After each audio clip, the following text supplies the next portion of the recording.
Good evening, everyone. Welcome to the City of Binghamton City Council Work Session for Monday, December 19th, 2022. Please stand for the pledge.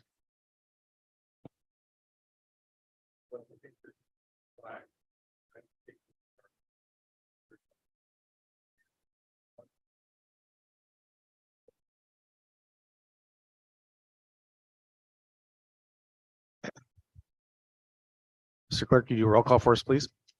Yes. Councilman Scaringi. Councilwoman Rosnetti. Present. Councilwoman Riley is absent. Councilwoman Friedman. Present. Councilman Burns.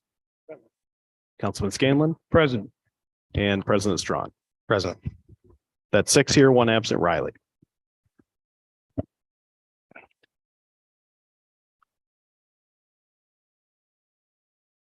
Okay. We'll start right off. We have Chuck here with the this agreement with the NAPA. Chuck, how do you want to? I'll start. I have a few notes to go through here. Can you Okay. hear me, Phil? Yeah. Everyone hear me? Okay. I got some few notes to go here, to give you a little bit of an understanding of what this program is. But basically, this is a vendor managed program to source our parts at the DPW garage. It also works for our police department. Basically, instead of a mechanic going to one of our guys, they will actually be going into I'll call it a NAPA store to get parts. Okay, that these parts will be stocked for us. The company that we want to enter into agreement is tried and proven in municipalities. Most everyone is aware of the brand NAPA. This is the company we want to move forward with. A local NAPA business owner will own and operate the store in our building and be supported by a national group. They have over 25 years doing this in the public and private sector. Sitting to my right is Terry Ryan. He's from the national organization Genuine Parts. He's here to answer questions when I'm done. If you guys have questions, Terry will answer as many of them as he could for you when I'm done going through this little list I have here. In New York State, there are multiple locations, the largest being New York City Police Department, Fire Department, DOT, Parks, and Sanitation is where they have currently doing business, as well as Nassau County and New Rochelle. They just started, I believe it was in early November, right there. There's others also in New York State. Outside of New York State, they do major cities such as Boston and Philadelphia. The main benefits of the city wanting to do this is basically eliminate city's inventory. We have cash tied up with inventory that we use and that is obsolete. By doing this, Terry's group will have all that responsibility for the inventory and will free up our cash and increase our cash flow. It's going to eliminate obsolescence, which we're not technically responsible for unless we do something that's probably wrong in this situation, and loss of product. It's going to reduce the administrative cost. We have multiple invoices that come in daily from all different vendors. In this process, basically our people at the DPW garage are processing it. Our purchasing department is processing it. Our AP people are processing it, as well as myself, and then filing the stuff. In this situation, we're going to get one invoice a month. That's going to tell us what department the parts went to, what cars it went to, and we'll have one invoice to process on a monthly basis. So there'll be savings there. A major part of this agreement in our process of vetting this out is that it's going to improve the DPW productivity. There's going to be more parts in stock for us to use, so that when a mechanic comes to ask for a part, hopefully 8 out of 10 times that part's going to be in stock. It's not going to happen day one, but probably after a year or so, we will have that productivity available to us. What does that mean? More trucks on the road, hopefully. Long term, we anticipate a large savings to both the city and the taxpayers of the city.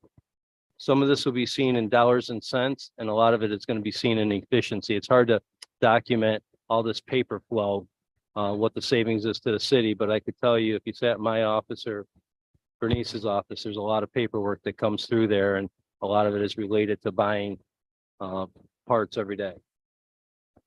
The logistics of this, they will have the garage open whenever we want it to be. In the wintertime, when we're open for basically 6 to 2:30, and again from 6 to 2:30 at night, they will supply a person the whole time there. Same as what we have. If we want more hours, they will supply it.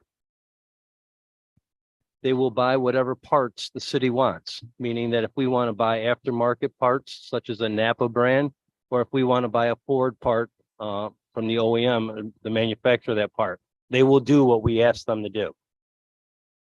They will source from local suppliers. So we have a couple major suppliers to the city, Stadium International out on Conklin Road in Conklin. We buy a lot of parts from them, as well as Cook Brothers. They will continue to use those local suppliers.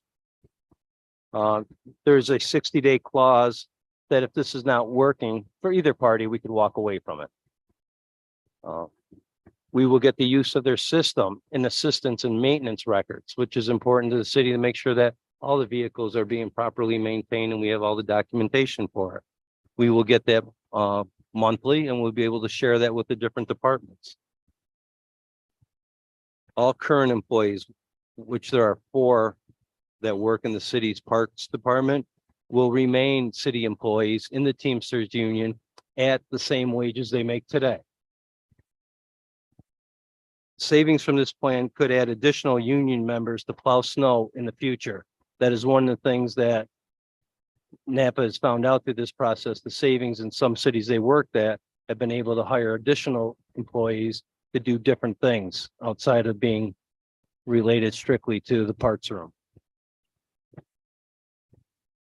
With that, I think I gone through my list of things that I wanted to bring to council. I'll open the floor for questions to Terry. And I don't know if Terry's going to say something before Andrew.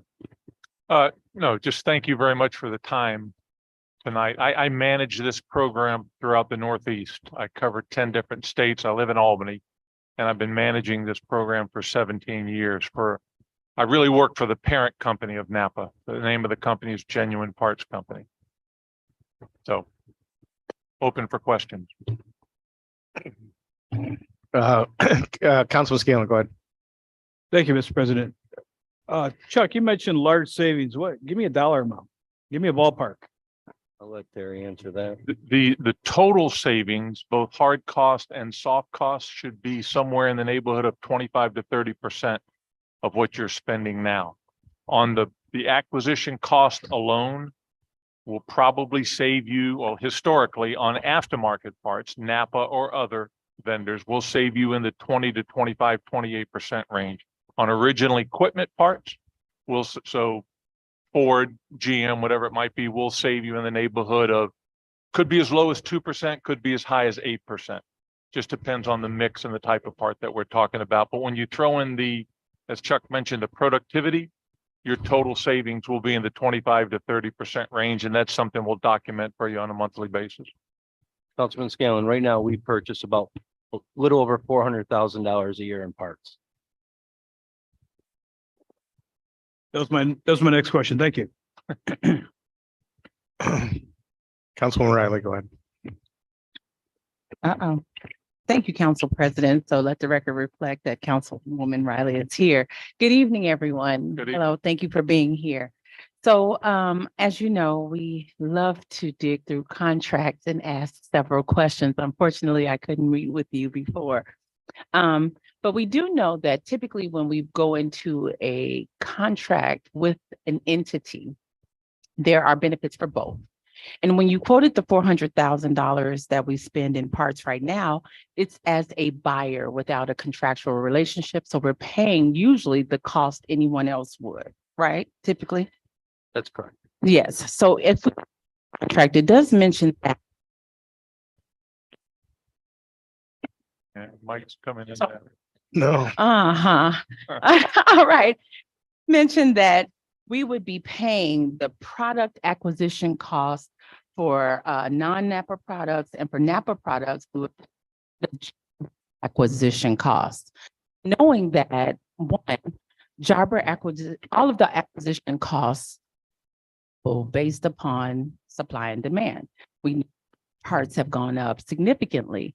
The question is that regardless of the price, unless we state it in this contract, anything we pay is subject to ensuring that there's a 10% inflation rate per purchase back to NAPA. Is that correct?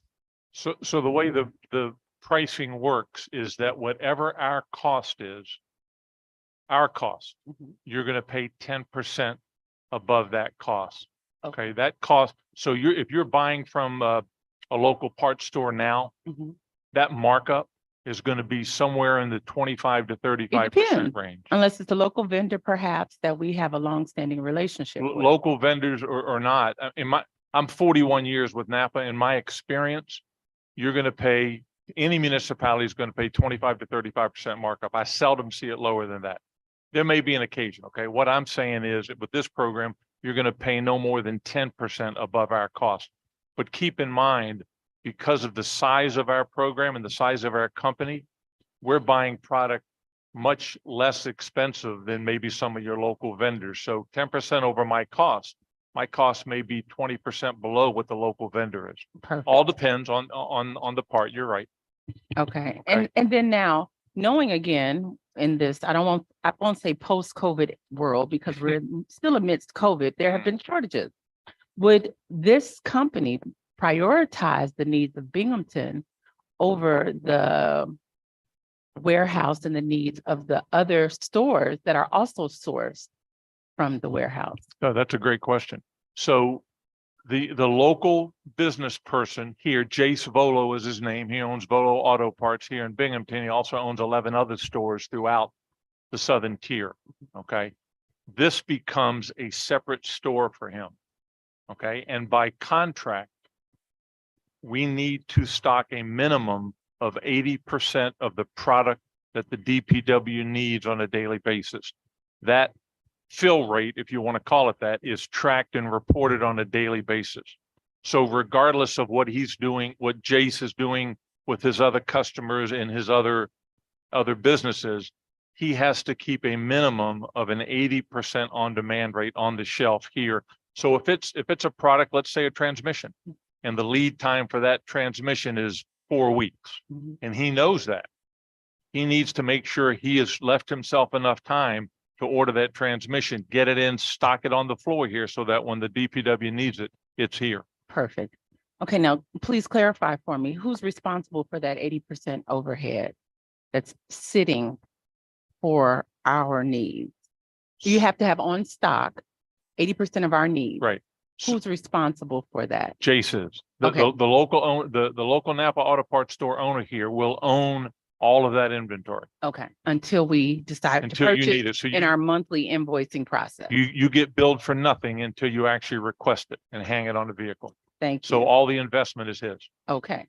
Now, in terms of the store, you mentioned Jake's Volo Mhm. will be the local manager. However, operational expenses, we are responsible for the employee, their salary, their benefits, compensation, what have you. Mhm. So are these city employees or are we working out another contract to cover Jake's employees?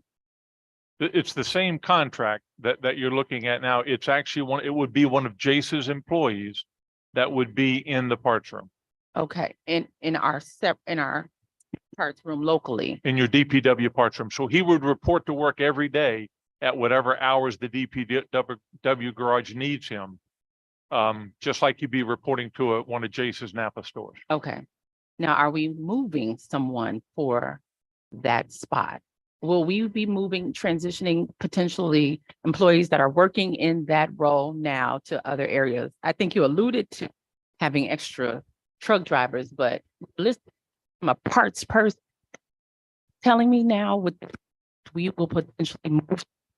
Yes, those two individuals,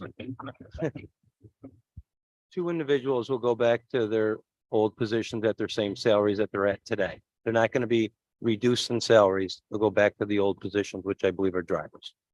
Okay.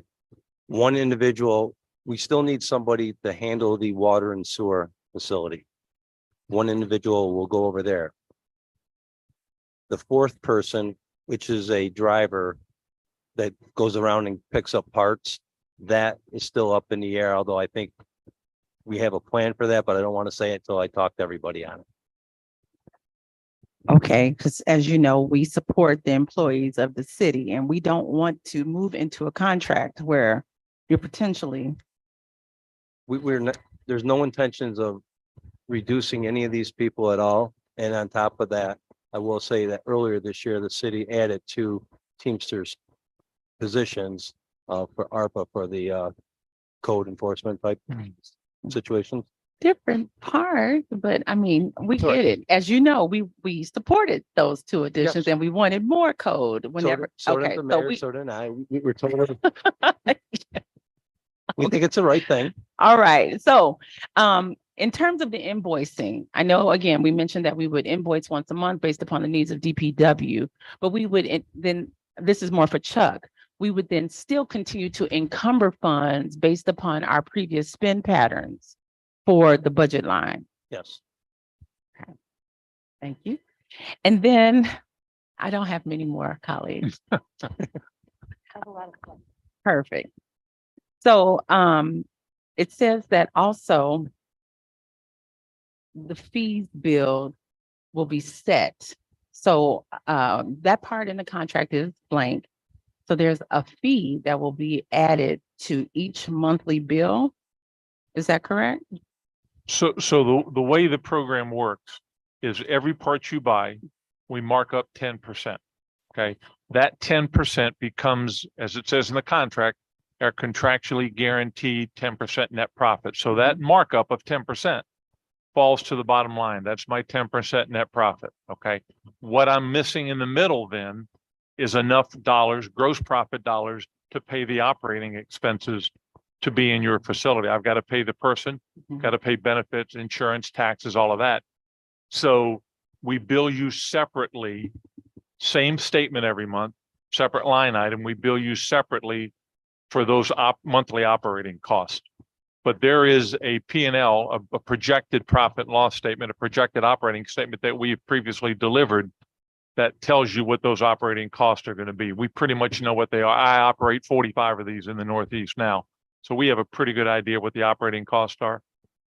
So if you think of it this way, every vendor you deal with now marks the parts up enough to cover his overhead and leave him a profit, right? Everybody does that.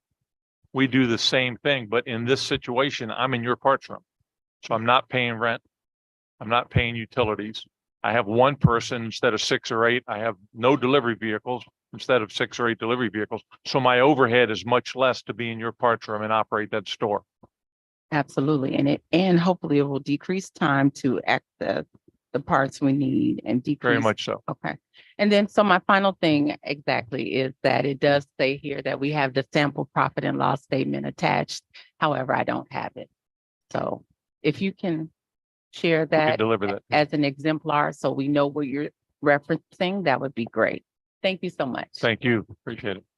For all councilmen, if people are interested in seeing some of the different reports that we've seen and different things of that nature, we can set up some Zoom meetings with Terry to go over some of these things with anybody. Okay, I don't know. Get everyone together at one time, but we can go through this not, I don't say individually, but get a couple of you together so we could do it. And the other thing that's important that I didn't say, this is not something that we just started looking at this year. This is something that we've looked at since 2017, I think was the first time we had a meeting. Correct. To go through all this, and this has been an ongoing dialogue, and just so everyone's aware of that. Well, thank you for adding that piece. I know I said I was done, but you brought up another point. So why is now the time to make this type of build this type of relationship if we've been discussing it since 2017? I think COVID's one of the reasons. Okay, that's stopped it before, and trying to figure out when's the right time to do it. I think back in probably late 2019, 20 was on the table, but COVID kicked in and that's basically knocked us out for 2 years. So the dialogue of getting the current mayor up to speed on the program and letting him understand it is taking some time. Councilmember Freeman, go ahead. Thank you, Mr. President. Thank you for taking the time to be here. You're welcome. I, like my colleague, have a list of some questions.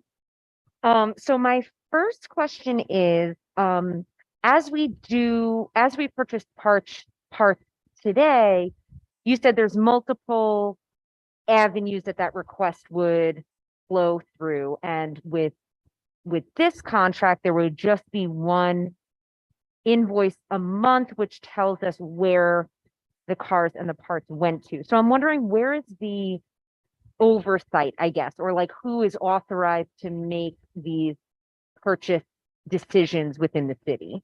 Let me answer that. Mhm. Currently, the mechanics come into our DPW garage and say, I want these parts, okay? And then our people go out and find them, whether it's at Advanced Auto, Cook Brothers, wherever they can buy it, okay?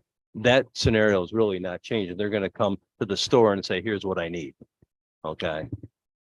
And that request would not have to go through the department head before it makes it to, like, before the part is purchased? It currently doesn't today. Okay, It's the need of the mechanic who's tore the parts, the truck apart and say, this is what I need. right. And so that's, correct me if I'm wrong, that would be if the request is within the budget line, and then if we needed more money, if we needed to transfer the money from somewhere else, then it would have to come through us, Yes, right? Okay. Yep.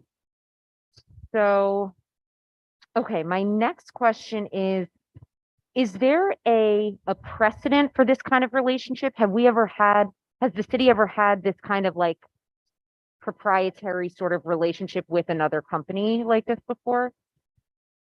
I'm not aware of anything, but Joe, do you have anything from the police department they have like a proprietary thing with? I don't think so. I'm not aware of any, at least since Okay. I've been here. So this is kind of uncharted territory for us I think that's fair. Yeah. at this point. Okay, that's good to know. So is this, I don't think I saw an end date for this contract. Is this indefinitely until we decide to end it? I think that's fair. Yes. Okay. And in light of that, the fact that this contract is until we decide to end it, and this is kind of fairly, I don't want to say experimental, but we haven't done anything like this before. Do we have a timeline when we might reassess to make sure that this is a mutually beneficial relationship? Let me say this about this. Number one, it has a 60-day clause. If it's not working out, that we can leave. Okay. Number two is, I think if the prices change, that 10% number changed, I think it would have to come to council, and we'd have to evaluate it then. Can I add something to that? Yeah. of So course. with we've got over 440 of these sites around the country, about 185 of them municipalities. Each quarter, we do what we call a quarterly business review. So we're going to sit down with whoever within the DPW wants to sit down, and we're going to look at everything that we've done, everything they've asked us to do, and you're going to actually grade us on a scale of 1 to 5 on a quarterly basis to make sure we're doing our job. And if there's some things in the third quarter that we set as goals, when we meet in the fourth quarter, we're either going to check that box because we did what we were asked to do, or we're not going to check that box, and that's going to be reflective in your grade for us. Okay, thank you for that. And that starts when the quarterly report? Immediately? At the end of the first quarter, after we're in partnership with you. Okay. All right, great. So I have, my next question is, I was wondering if you could provide clarity as to how the elimination of the city's inventory works. I think I'm a little bit confused as to how the city, so I guess you're talking about the city's inventory of parts that are waiting to be, that are like backup, whatever. Let me answer that for you, and then Terry Okay. can add. Let's just say that we have $200,000 worth of parts right now. Okay. Okay, They're going to evaluate that. Okay. And move that over. If those parts are usable, meaning that they tie to the vehicles that we have, they're gonna go into their inventory it's like a subcontract of ours at zero cost. Okay, we will use those first. What do you say, Leakfield? Okay, I'm sorry. And then the stuff that is obsolete, they're gonna sell for us and we'll get back that money. Derek, I don't know if you wanna. Yeah, so what we're gonna do is we're gonna take a current inventory of your entire fleet, from weed eaters all the way up to snow plows, whatever it might be, okay? We're gonna match that to your existing inventory, and from that, we're gonna discover that probably 30 to 35% of your existing inventory no longer fits the fleet that you have right now. It's obsolete to the city. Not obsolete to the world, somebody can use it, but it's not the city of Binghamton. As Chuck said, we're gonna segregate that out and we're gonna help you get rid of that obsolete inventory, and we're gonna do much better than a dime on a dollar if you auction it off. The remaining inventory that's good inventory, we're gonna sell back to you at no charge because it's already yours. And then we'll replace it a box at a time with inventory that Jace Volo owns. Okay. At the same time, Jace will be bringing in inventory that may fill holes where you didn't, maybe you're not stocking calipers now, brake calipers, or maybe you're not stocking whatever it might be. He's going to fill in with some of his own inventory because I've got to get you to a minimum of an 80% on demand rate. I can only do that if we have the right inventory. Okay. That makes sense? Yeah, yeah, thank you for explaining that. And so that explanation, I think, kind of answers my next question, which is the implementation. I wonder if it will be phased in any way, like, for example, after this inventory check is done and we're up to, the 80% minimum of the, parts and things that we need. I wonder how it will be perpetuated. So it's on demand. It's not like NAPA will be anticipating what we might need and having that in stock, or is that how? No, we need to do that. We need to anticipate. I'm not sure if I really got to the crux of your question there, but Okay, let me try and answer it as I understand it anyway. So we're going to put an inventory in stock that matches your current inventory. And one of the ways we're going to do that is we're going to bounce that inventory off of fleets all over the country that are very similar to the city of Binghamton's now, okay, to help us determine what we're going to start with as a starting inventory. And then our inventory management system, as we go along, we have what we call min-max levels. So let's say there's a certain widget that we're not stocking because you never stocked it before. Now there's a request for it. That's going to go into our inventory management system, and it's going to say stock one. 2 months later, there's 2 more requests. My inventory management system, oh man, don't tell me that's me. It is me, excuse me. That inventory management system is then going to raise that min-max level to 3 because you've got a 3 demand, okay? And we're going that's constantly done on a daily basis. That system of ours, that management system, is always analyzing our inventory to determine movement, right? And let's just say in July, we know that we need to start stocking parts for the winter. That's what we do right now in New York City. In sanitation and Parks and Rec, they do all the plowing for New York City. In July, we're buying plow parts to get ready for that first snowflake.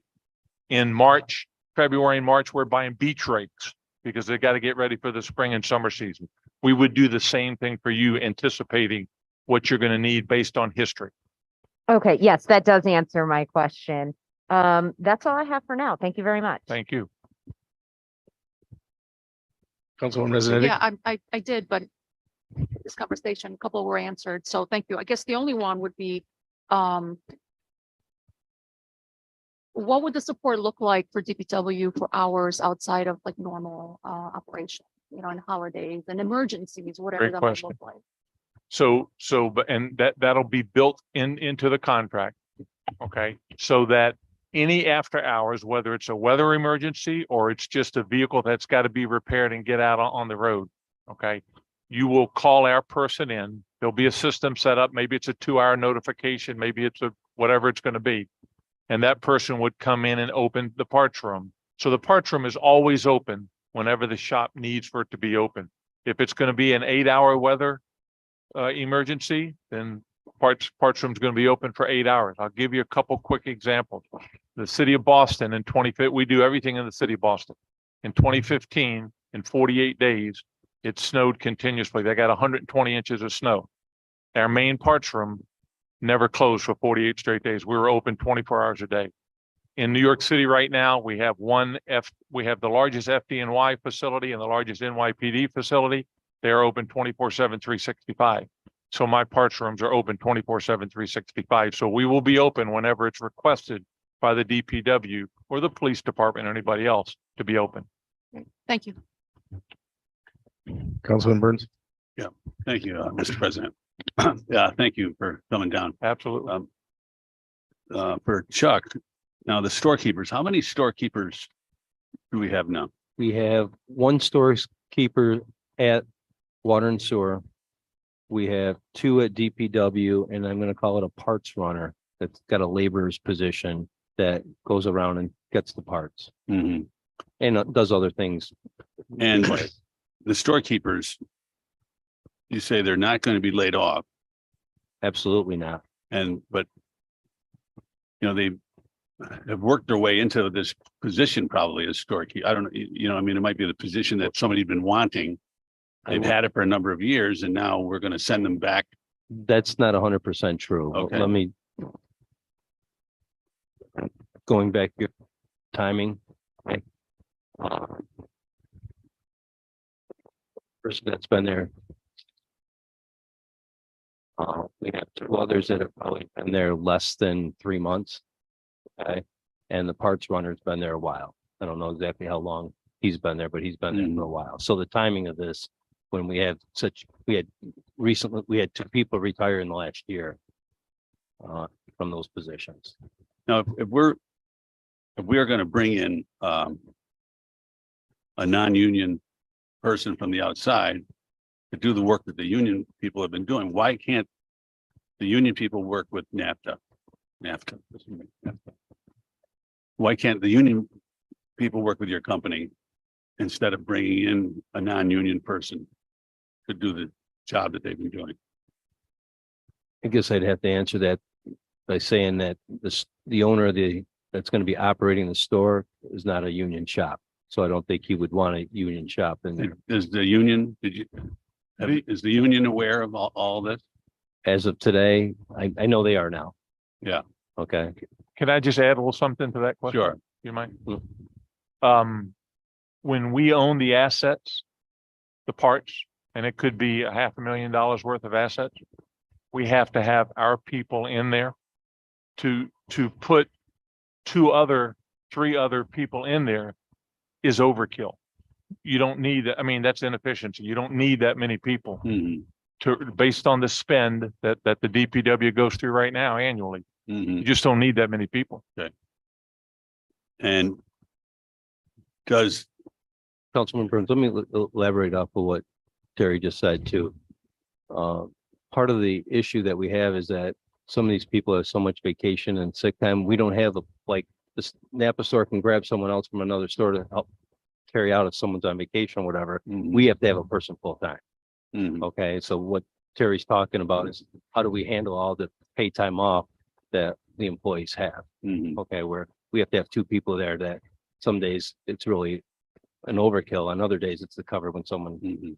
has vacation or pay time off. Mhm. So eventually, does the union lose any positions? Absolutely not. Okay. So the next year, we will have more people doing plows and more people That's the intention. doing Yes. that. Yes. And it'll go on like that. Yes. And to give you an example is if the numbers that Terry's has talked about being 100,000 or 25% savings at the $100,000, it's very possible that the mayor could say, I would rather have a plower, bring someone else in, a driver to plow snow or to help do roads. Okay, with that savings. Doesn't necessarily mean it's going back to the bottom line or reducing the budget. It's really going to be up to the mayor and council during the budget process. What are we doing with that money? Mhm. Okay, thank you.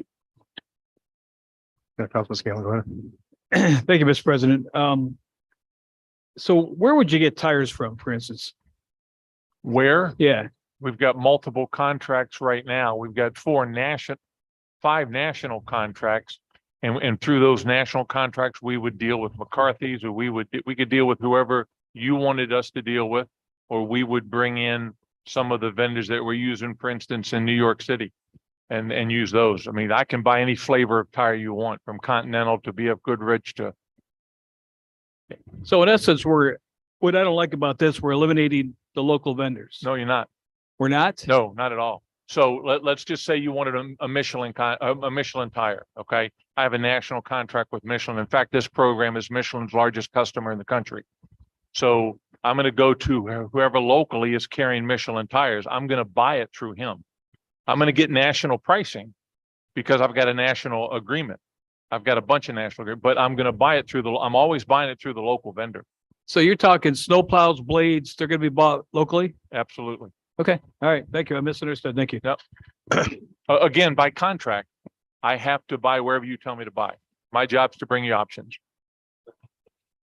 I got a couple real quick. So you're saying the mechanic is the sole purveyor of the purchasing decision for each vehicle?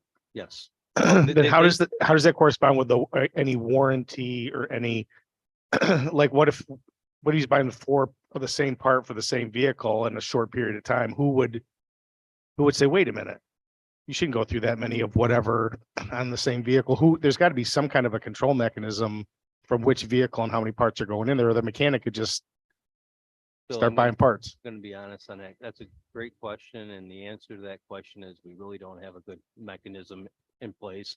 And that's why this program and the software system they have is going to be very beneficial to us. We're going to track every part and every warranty. And if a part needs to be replaced, no matter who the mechanic is that comes up to the window that says, I need this widget, it's going to be flagged in our computer system saying this part is still under warranty.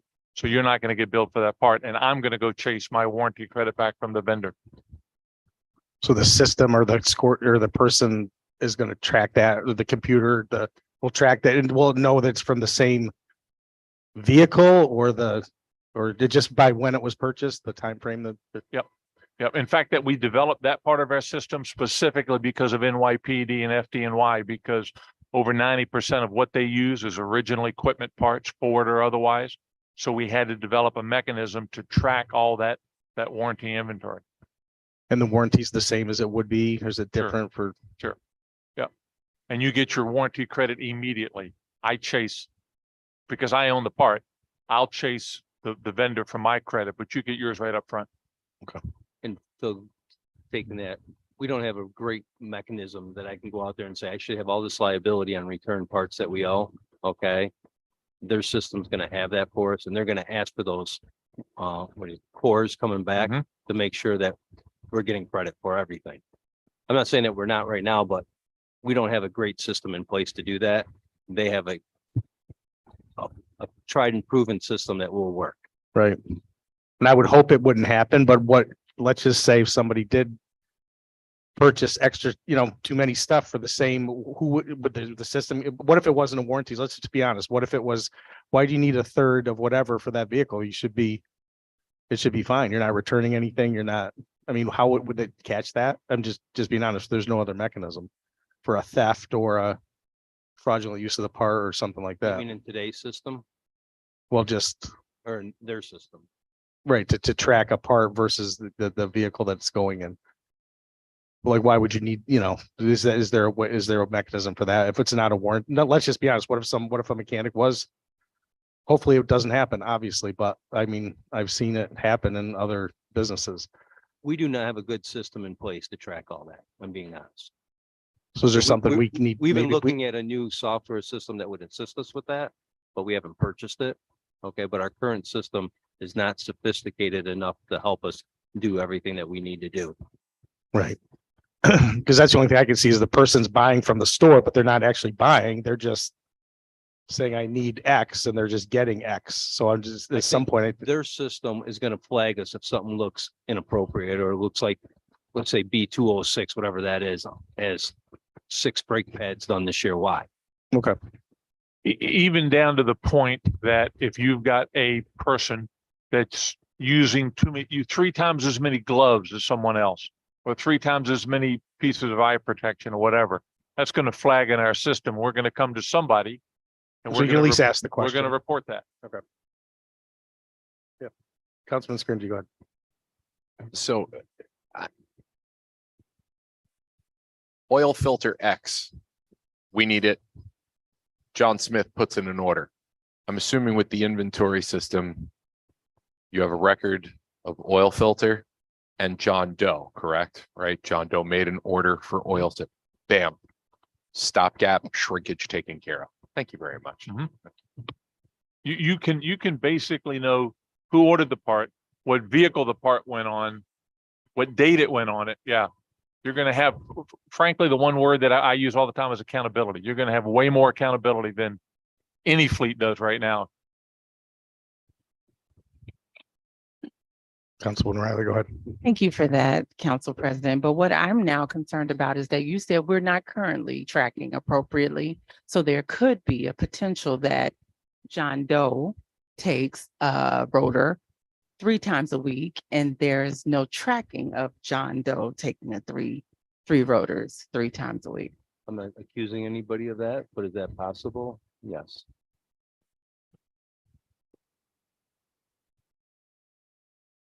But if we're on here saying that we do not have the capability and we're going to rely on an external process to do so, and we've been doing something for over, 50 plus years?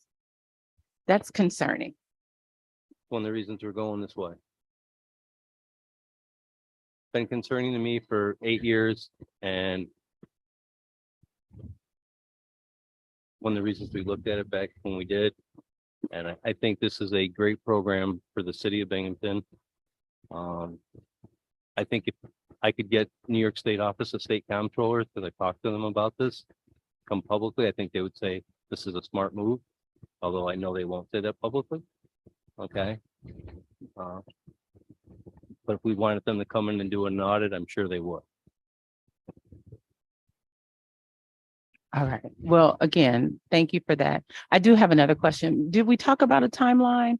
Since this is not expedited, we are thinking what in terms of contract approval? Let me tell you why I didn't want to expedite. I wanted you guys to have a chance to digest all this and come back and ask us more questions. And if you need to talk to Terry on a Zoom call, we can set that up. Okay, I think that's important.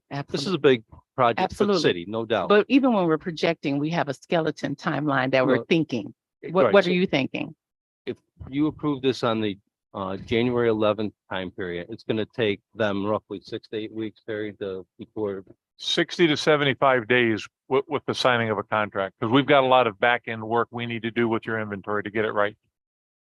Okay. And once the contract is fully executed, you will implement and start processing immediately? Mhm. And again, we don't have, although we're paying for the employee that will be in the store, we have no oversight. So we don't provide an evaluation, nor do we negotiate their salary. Is that what I heard?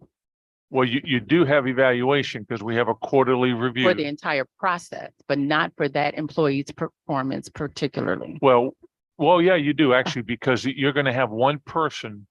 If Joe, our employee, right, if he's not doing the job he's supposed to be doing, you're going to have one person you're going to go to, and that's Jay Svolo.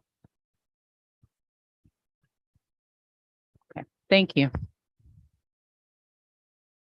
Okay. Chuck, if we wanted to set up a Zoom or something, do you work that through you or Yeah. something if we have some? Work okay. it through me and we'll. Okay. Right. Thank you.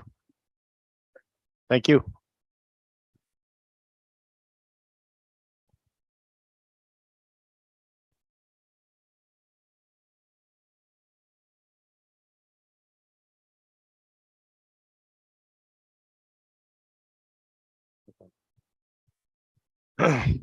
Chief, how you doing? All right, tell us about RL 22-316. What I'd like to do here is, due to our significant manpower shortages in our personal services line, what we pay salaries, there's an abundance of leftover money. We'd like to move 400, Chuck's got all this where it goes. I'm sure you guys are familiar with it, 450,000 out of that line 100,000, we'd like to put them in 100,000 of that 450 in the equipment line, to purchase a virtual reality training. We put in there for the last time I was here for a digital reader, total station. We put 75,000, and then the simulator would be 100,000. What they're telling me, 75 to 100,000. So we'd like to take 100,000 of that 450 and put that there. The other 350, we'd like to put in a capital line for police vehicles, because there's no money in next year's budget. Out of that 350, Markets and Agriculture has told us that the current dog control officer's van does not meet state regulations or federal, whatever it is. So we have to purchase a new one. So out of that 350, we have to purchase a new van and equip it for the new dog control officer. So Bernice got a price on the van alone. That's going to be 55,000. Then we have to meet whatever specifications Markets and Ag says that we got to put in there, like cages or whatever it is. So that would be bought out of that 350. It's going in. It's my understanding, years ago, the police department oversaw the warrant control officer or the dog control officer. Then it went, the clerk's office came back to the police and went back to the clerks. That's coming back to the police department. So the dog control officer is going to be under the supervision of our traffic division. So that vehicle that would have to be purchased will come out of that 350. Questions for Councilwoman Riley? Go ahead. Thank you, Council President. Hello, Chief Zukoski. How are you? Good, how are you? Good, good. So we know that the cost of vehicles has gone up. We talked about that at our last meeting. Right. Are you suggesting that a dog, and I'm gonna say it incorrectly, a dog truck is 450,000? No. We started out with 450. We're taking 100,000 to buy to purchase a VR. virtual Mhm. reality. That brings us down to 350. Out of that 350 was going in a vehicle line, an H line, where we because there is no money in the police budget for vehicles next year. So that 55, the van is 55,000. I'm just saying, out of that 350, the 55 is going to come out, and we understand it's not going to be cheap to equip that, what they require with cages or whatever it is. Right. So that's going to come out of that 350, because the dog control officer now is going to fall under the police department. Right. Okay, now tell me this, because we know when you received an estimate for the police cars before, Mhm. because we needed additional equipment added, we then had to go back to the budget. The current estimate for the dog van that you have is the current price, and they will be beholden to this price as written in the proposal. I don't know. We might have to pay more. Bernice just got this price. So that's what the price is right now today. She got Okay. this, she checked it 2 weeks ago. She checked it again today. Perfect. Well, it's It's expedited. 55,000 So today. it's expedited, so that means when Yes. we vote on it, we're giving you Right. 55 and we It won't was talk about it anymore. $55,000 today. Okay, She got the price today. Bernice did this. okay, And thank you. she's reached out to Markets to see point of storage, a vendor for the equipment that we're required to put inside it. Perfect. So it'll meet all the expectation. Of And the it'll- state or the feds, whoever it is. Perfect. No. Chief, just so I can clarify, Okay. you're saying 55,000 base for the vehicle. We still have to outfit it to meet ag and market Yes. standards. Oh, no, On that's top what of I, that. that's what I was asking. Did it That's have why I all want the to make sure bells? you were clear, because Does it have all the No. bells and whistles? No. No. That's just the price of the van itself, 55,000. And did we look for a used one? I mean, I'm sorry. Watch it, Tom Scanlon. Okay, so it's, Used cars are more than new ones now. yeah, yes, and we know, come on. That's allegiance. Okay, so what is the estimate in terms of, I asked Bernice, she said she has absolutely no idea. She has been trying to get a call back from them for over 2 weeks. okay, The point is towards a vendor. And we're looking at options. Let's face it, I'm cheap. We're looking to see what Wait, I need to what is record that. required in this vehicle. Really. Like,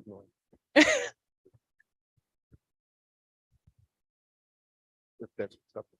So we don't know. I'm Okay. looking at our options. Okay. If there is another type of vehicle may be able to be used. If the state would allow it, I just got involved in this recently. no worries. I just yeah. wanted to make sure that I wasn't thinking it was ready to go with Nope. all the bells and whistles for 55, and then we hear later. No, because I 25. tried to find out myself this afternoon what that extra cost would be, and Bernice doesn't know. Thank you. Councilman, one of the things that you gotta think that we're looking at, we're gonna have to buy like crates to put the dogs in, make sure that the type of crates that we have are protective for the code or the dog enforcement officer, so they're not gonna get hurt, and they have to be properly heated and cooled. There's a lot of things for that Absolutely. area. And that's why we asked, because I don't know the cost of a dog ban, right? So I wanted to make sure, again, if we see you, or we know what's being requested and why. Thank you. Councilmember Friedman, go ahead. Thank you, President Strawn. Hi, Chief, how are you? Good, how are you? Good, thank you. Okay, I also have a couple of follow-up questions. One is, I think you briefly said this, but I might have missed it. Why is there $450,000 available in the personal services line? Because right now we're down 20 cops. They haven't been paid all year. So that's excess money in our personal service line, basically our Okay. salary line. Okay, and my other question is, so you're asking us to move $350,000 of that $450,000 to vehicle part or police vehicles. What do you anticipate the extra approximately $300,000 may be used for, if not for, I don't or in anticipate addition to the I'm gonna dog? buy police cars with it. Okay, As I said, there's no money in the 2023 budget for police vehicles. We are anticipating this and maybe some funding from elsewhere. So that money is going to be used to purchase. And right now we're waiting for cars that were ordered last December or this past February. So as soon as it gets going, we're going to start. Well, I guess I'm going to back up. We've already checked. We can't order cars till March, it looks like. They've cut off the 22s and long stories. So we're still trying to get an answer on that. But as soon as we can order them, we're going to put an order in. okay. And is this, so you're asking for this to be expedited? Is that to lock in that $55,000 price? As soon as, if the money, yes, it's when the money's there, if that's the van we're gonna get, so we can get that was the price today at like 3 o'clock this afternoon, it was Right. 55,000. Okay, and there's a chance that if we waited 2 weeks, if this legislation followed Right. the regular course, the price may go up Right, on that? Okay, all right, thank you. you're welcome. Councilman Burns, go ahead. Thank you, Mr. President. For Chuck, I think, or either one of you, 20 cops not being paid for the year. What is that total? Approximately. It's hard to give you a number right now, but if you take, what's the starting salary, like 40,000, 43? It is, Joe, but there's also different grades. So you just can't say 20 times a certain number. There was cops making 83,000. They left. So it's not one figure, there's 20 times a dollar amount. Plus Let me answer- insurance and Let me answer you All this to you. This amount of money has $450,000. I anticipate $500,000 left in the account at the end of the year. Cover those. even with this. Well, this will leave 50,000. Okay, so the Okay. total out of that number is basically $500,000, of which we're transferring 450. Thank you. Anything else on RL 22-316? Okay, thanks, Chief. Out of another, just one last question. I'm curious what the VR training simulator simulates. Everything from, we can program it for, reality-based training. Started like one is shooting, just not at targets where cops have to make decisions. Do you pull the trigger like you see on some shows on TV? But it also has other scenario-based things. It's just not about shooting. It's other types of police calls and stuff. It can be all programmed. So there's different systems out there. We're trying to find the best one. It suits our needs. Okay, and is this VR training simulator typically, do you know, something that a municipality will purchase rather than maybe attend a training or like borrow this type of When you're equipment? talking firearms training or anything else, you just can't attend training. Remember, we're budgeted 144 cops or 145 to send people all this training. Probably in a year would be less than what we're putting there. You know what I'm saying? So plus we just don't do it once. We have in-service training twice a year at a minimum, firearms training along with everything else. So there's a whole schedule for a week. So this is actually probably cheaper in the long run than if there is no training. I don't know anybody even offers virtual training to go someplace and be trained with it. Okay, thank you. Now I pinky promise I have no more questions. I got one more Go question, ahead. actually. Just has to do with the department itself. We're down 20 cops. How are we okay? I mean, people watching at home are gonna Well- hear that we're down 20 cops, so are we. The good news is we just got the test results back the end of last week, and 40 took the test, which is unbelievably low, but all 40 passed. So that's a good start. So now we're getting them ready to take the agility. And historically used to be half the people failed the agility, but the last couple of years we've only lost a few. Mhm. So then we'll just have to see. We're hopeful that we'll be able to fill all those positions where originally I wasn't so hopeful. So we're hoping we'll have enough candidates to fill those positions, get through the background checks and all the different things we do. So 40 people? Did you say? 40 passed, 40 took it and 40 passed. Yeah. So, Chuck Woody's already been with them. He did a simulated agility test last week with voluntarily anybody who wanted to show up. He's been doing that right along. He's been blasting out emails. This is going to be the requirement. You got to do so many sit-ups in so much time. There's only 3 things: to run, the sit-ups, and the push-ups. Mhm. And you got to do it. And he's been blasting out. Get ready, get ready. These are kids. You think they'd be ready, but a lot of them fail. Mhm. So he just did a last Saturday. Him and Charpinski had whoever wanted to come in. We did the test for them, so they knew where they stood. That's great. So hopefully we can fill the 20. We're hopeful. Thank you. Yes. Councilman Burns, I think there's something else that's important that Chief didn't mention is he's down 20 now. He's gonna be down 20 all next year because they're in training to win next November. Well, no, yeah, they come out, they graduated Halloween this year, October 31st, and they're all, those ones that graduated are all still being field trained, although they get a lot of field training of 6 weeks in the academy. And actually one that just graduated came in and resigned the other day. Mhm. Said even though after he went to the academy, he had 6 weeks of field training during the academy. He's been out there now since the end of October, and he came in and said, "This isn't for me. I'm going back to, well, a large business in the community. Nothing to do with law enforcement." So we've lost one of the recruits already. Mhm. But the city's safe and we're okay. We're the patrols we're getting all the patrols that we need, We et are. cetera. We are, Okay. be honest, they're getting burned out. We have Right. to mandate overtime. They can't get days off. They're working hard and they're You getting mandate burned out. overtime? We do Really? 3 Wow. yesterday morning Wow. off the night shift, and it's tough. You work that all nights long and you got to stay, but we have to, Yeah. as you said, keep the streets safe. Mhm. So, they're not being able to get the days off that they need or they want, more or less, guys that don't get the weekends off, want the weekends off. And unfortunately, that's the hardest time. Like they might be able to get a Tuesday or Wednesday off, but they can't get a Saturday or Sunday. Mhm. Okay, thank you. Councilman Scanlon, go ahead. Thank you, Mr. President. Chief, is there a program or a process where you have hired people, you put them on duty and send them to academy later? Have you done it before? Yes, Are you considering doing that now? we do it. We did it last year. Okay. This year's budget, there's a lot of competition out there to hire cops. I think the academy doesn't start till the end of March. The majority of them will be hired a few weeks before that, but we have 5 or 6. I think we can fill in February. Last year, we actually hired people in October to start field training them, and they're never by themselves, but they're sworn police officers. They get what they have to have. The state requires to put them out there. They're always with somebody, and we did that last October, and they were till they went to the academy. So we didn't have a list now. We couldn't do it this October. There's nobody on the list that put in that position. So right now, the mayor Chuck worked out that the 5 or 6 best candidates we had. So some other department didn't get them, that will be available to hire them when we get through our process, ready to hire at least the top 5 or 6 we can offer a job to. So before somebody else takes them. All right, thank you. Councilman Scanlon, I think there's 3 in January and either 2 or 3 in February. So it was set it up.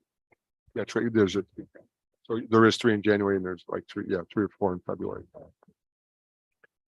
Okay, thanks, Chief. Thank you. Chief Gardner. Come on up.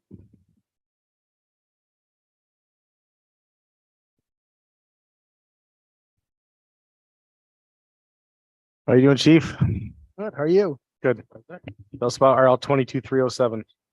Okay, this is an ordinance to amend the general fund, the fire Fire Fund 2022 for additional holiday pay to cover the cost of the new Juneteenth holiday, which wasn't budgeted for.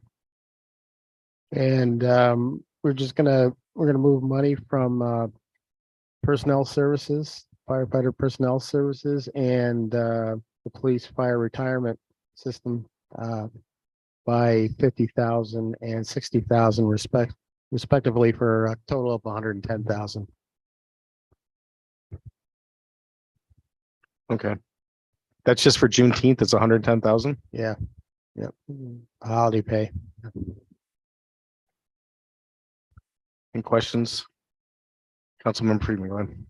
Thank you, President Strong. Hi, Chief. How are you? Hi, how are you? Good. I'm wondering, could you remind me, did we account for Juneteenth in the 2023 budget? Yes. Going forward, we did. Okay, Yes, perfect. we did. Thank you. Any questions for Chief Zakuski? Chief Gardner, sorry. I'm getting tired. We're like an hour behind. I gotta get this thing moving.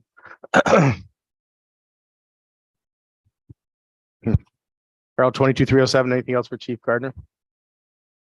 Okay, thanks, Chief. Thank you.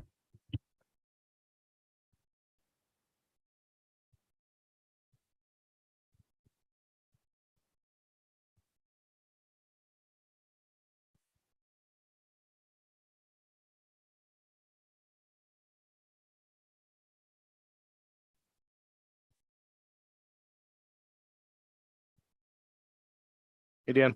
Hey, how you doing? Good, how are you? Good. All right, RL 22300.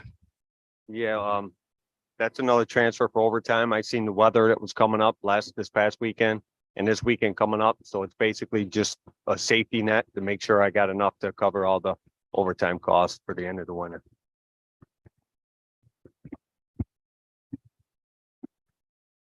Questions on RL 22300? Councilmember Friedman, go ahead. Thank you, President Strong. Hello, how are you? Good, how are you? Good. So I feel like I ask this question a lot when it comes to end of year budget transfers. You think that this will last us until Yes, the end of the year? yes, absolutely. That's why I did it. Okay, perfect. Because I know we see a lot of like ice, not ice for salt and things at the end of the Yeah, year. So I we're want to gonna make see a sure lot that this is, weekend. Yeah, yep. Yeah, shout out to DPW. They were out plowing immediately. thank you. And I also I wanted to, going back, like, I know we were talking about the NAPA contract, right? I just want to make it clear that no one's accusing anyone of, at least I certainly am Right, not right. accusing any No, yeah. mechanics of stealing. It's just with taxpayer dollars, it's, we want to make sure there's like appropriate oversight and everything, but I just Yeah. wanted to make that Yep. clear. No problem. Okay, thanks. Dan, while you're here, do you mind your thoughts on that just briefly? Yes, could I introduce Josh first? Sure. Yeah, of Josh course. Josh Beluti here. He's worked for DPW for over 20 years. January 1st, he's gonna be this new street superintendent. So he's helping me out now. Okay, Hey, great. Josh. Welcome. Welcome, Josh. Nice to meet everybody. Thank you very Yep. much. Thank you. Yeah, so that NAPA, it really is a problem in our parts room right now. They don't really keep good records, kind of like Chuck was saying. I think it's a good thing. No one's gonna lose their job. Two of those guys that are in those jobs now they're temporary. They were drivers for me. Their jobs are still open, so they will come right back to me, driving plows, salt trucks. The one labor that he was talking about, the parts runner, he's also, he's considered a labor. That's his job really, not a parts runner, but he runs parts. He also will have a job with me, and he would help us out downtown cleaning up, so. I mean, you hate to see anything go with the union in the city of Bampton. I'd like to make sure that we continue to use our local resources and not get parts from outside of this area, just to keep our local businesses going. I think that I listened and sat in on a lot of meetings with it, and it sounds good. Like you said, we got 60-day trial, and we could say no. Matt, can I? Go on. I wasn't gonna ask you about this, but now that it's been brought up, but what do you feel about the, you know, when we had the, at the plant, we had the possible privatization of the plant and I mean, is this a move towards that? I mean, what if they, you know, but you know, we're talking about a lot of cities have private garbage, a lot, you know, et cetera. So is this, if we okay this now, or we said, okay, now, well, we brought in the private people and now we can do it for other departments. Yeah, absolutely not. You can't pick the garbage in the city of Binghamton. The volume we get, 24-hour coverage for what we do it for. Right. Absolutely not. Okay, thanks. I mean, I definitely don't, I personally don't want to privatize anything. Okay, I've been with the city 34 years, going on 35, and I brought, you know, from the back of the garbage truck all the way up. right. I've seen a lot of good guys come and go through here, so I'm all for the guys. And you're one of the good guys, so that's good. I All try. right. Okay, Councilwoman Riley, go ahead. You again, Council President. So again, I echo the comments of my colleagues around the table. I'm glad you felt comfortable sharing with us because again, we're on the other side trying to get as much information as possible in this allotted 10 minutes for a really major contract. Right. So right now, though, based upon what we have, we're responsible. The city is responsible for the current inventory. So that is overhead we're sitting on. Am I correct? Correct. So then if we move into the contract, we have the opportunity to resell some things we're not using and update some things as needed and minimize the inventory we're sitting on and not necessarily using. Is that also correct? Yep, correct. Okay. Thank you for clarifying. And again, thank you. Welcome to the team. Okay. Anything else on this one? All right, thank you. Welcome. Okay. Welcome, Josh. Thank you. Have a nice holiday, everybody. Thank you.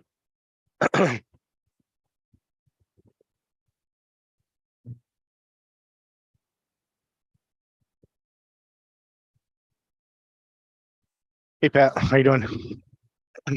Hello, how is everyone? Tell us about RL 22301.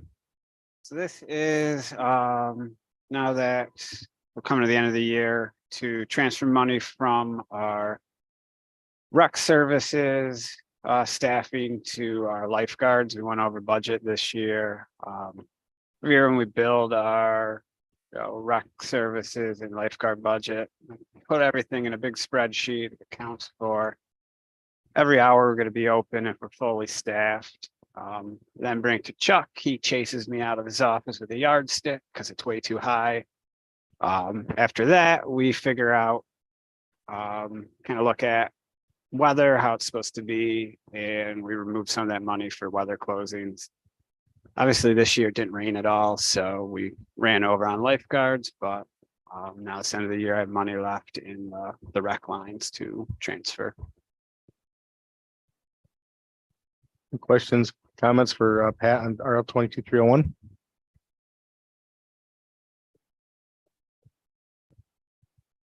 Go ahead, Councilmember Friedman. Thank you, President Strong. Hi, Pat, how are you? Good, how about you? Good. So I just want to clarify, you said you're moving this from rec services to the lifeguard line, is that correct? So from my temporary services in, I believe it falls under youth program or rec centers and playgrounds to aquatics. Oh, okay. This is written, the budget is written before the decreased budget line. Yeah. Okay. I understand. So the, so life pool season is over. Yeah. What kind of rec services are usually needed in the winter time? Is it just like snow removal and things like that? So winter, obviously our slow seasons, we don't have an indoor facility. So obviously our holiday carousel rides require some staffing. We're for the first year ever, starting in January, we're going to be running a basketball program with the school district. So that will require, some seasonal part-time staffing. But, the vast majority of those budget lines are the staff for youth sports, summer fun, carousels. And I like to do it at the end of the year, just in case any program opportunity jumps up. I don't want to be coming back to you again that I already took that money out to pay for lifeguards. So this is why I'm doing it at this Right. time of the year. That makes sense, taking it out, if I'm understanding correctly, taking it out of a budget line where it's definitely not gonna be Yep. needed for the rest of the season and having it in case it is needed for some winter. Mhm. Okay, that's great. Thank you for the explanation. Anything else for Pat on RL 22-301? Okay, thanks, Pat. Thanks. Have a great night.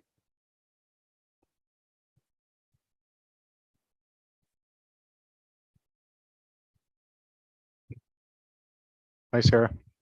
Hello, How you doing? how are you? All right, tell us about RL 22-321. Yes, this is an ordinance to update the contract for the sale of 72 Court Street. In December of 2021, this body authorized the sale of 7072 Court to Vision 72 LLC for construction of a two-story property with commercial on the first floor, residential on the second floor. That project is no longer moving forward. Rather than wait for the expiration of the contract, which is next December, the principal approached us and asked if we could essentially revise the contract so that the initial terms are that if the project did not move forward, the principal would lose the investment that they made. We would get the property back. He is offering to give us all of the due diligence. He performed the engineering reports, any architectural engineering plans he did for the building that ended up not moving forward, essentially in exchange for us giving back the money for the property. It gives us site control of the property a year in advance of when we would have expected it for the contract to fall through. It also avoids any potential legal costs we may have to incur next December if we were to let this contract expire and there was any conflict. So overall, I think it's a good deal for us. So we get those engineering reports. That property is notoriously difficult because the property that was there before was demolished in place and then essentially just covered over. So we get sinkholes there all the time. Having those engineering reports will give us good information on deciding what can even be on that site in the future. Plus getting that site control back a year in advance just gives us that much more time to explore what potential options there are on the site. So happy to take any questions. So oversimplification, but basically we're giving back the $75,000 and taking back the property and and getting all the engineering that they did to it. Yep, kind of just saying. But this we're didn't not work paying out, for any of let's- that per se over and above the 75. Correct. We're just giving the money that was given to us back. Questions or comments for Sarah and RL 22-321? Councilwoman Riley, go ahead. Thank you, Council President. How are you? Good, how are you? Good, good. So now with the execution of this initial contract and bill of sale, what have you, we incurred fees. So are we also not adding that to the total loss? So again, he paid 75, but there were fees in executing the bill, right? I think I'll defer to Brian because you Okay. would have executed the contract, correct? Actually, it's been Ken, but Oh, sorry, thank you. what are you referring to, like the transfer fees or like? Everything that the city was responsible for in conducting or processing a potential sale. Because we're talking. We about- sold the property to them, more than likely it was Ken's practice, and I believe it's to be my practice. That they would be, because they were purchasing to us at a cut rate, they would be responsible for paying any filing fee from the county clerk's office. Okay, so again, when we're looking at loss, profit and loss overall, again, we're looking at 75 we're giving back I believe that's compared 75 is to a good number. Yes. compared to the 200. We do have a receipt to say he paid 200,000 in terms of all of these reports from the surveyors and the like that's in this document. Yeah, we can get those. No, just so we're aware. Again, not that I don't trust that. We know how much it costs to buy a property and have it surveyed, but I just wanted to be certain. Yeah, absolutely. Thank you. Anything else on RL 22-321? Thank you, Sarah. Thank you.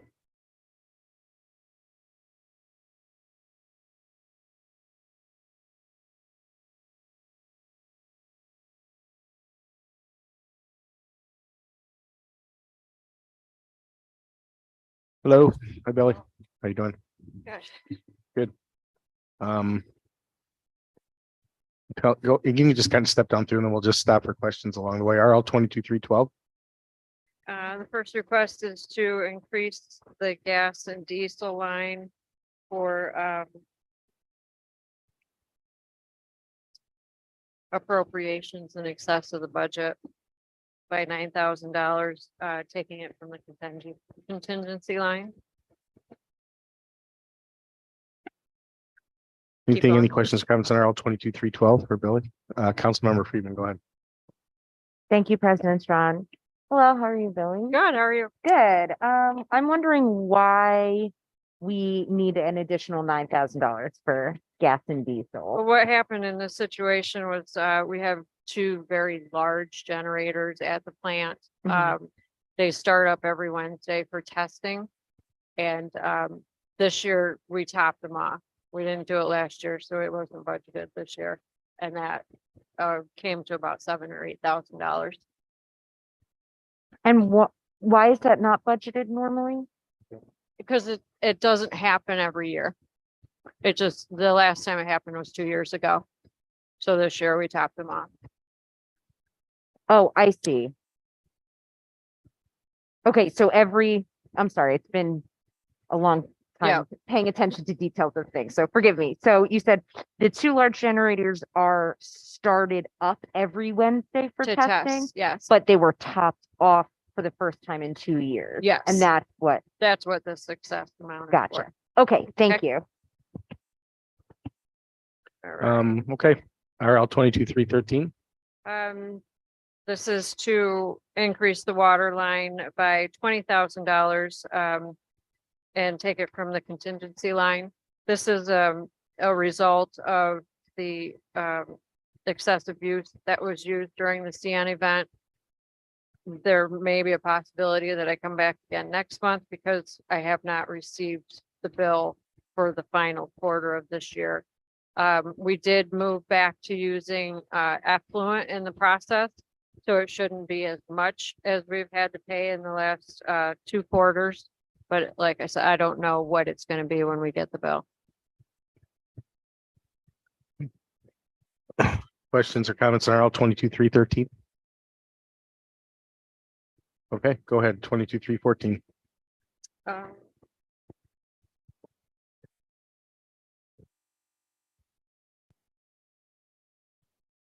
Sorry, Okay, the second one, for 313. FEMA recovery. I got it. We received, a check from FEMA. And I'm requesting that funds be, put in state aid and federal aid for a total amount of $301,913.26 to reimburse owner expense.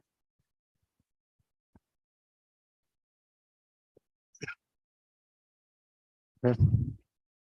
Questions or comments on 313? Councilmember Friedman, go ahead. Thank you, President Strawn. So I noticed that RLs 314, 313, and 312 are all expedited. I was wondering if you could tell us why you're asking for these to be expedited. We're migrating to the ES system, enterprise system from the current J8130. So that's a process that's going to begin after the first of the year. I'd like to get POs entered and invoices paid out, so it's easier migration when we start moving over to the ES system. And when do you anticipate that new system will be in full swing? January 1st. Okay. Perfect. Thank you. Okay.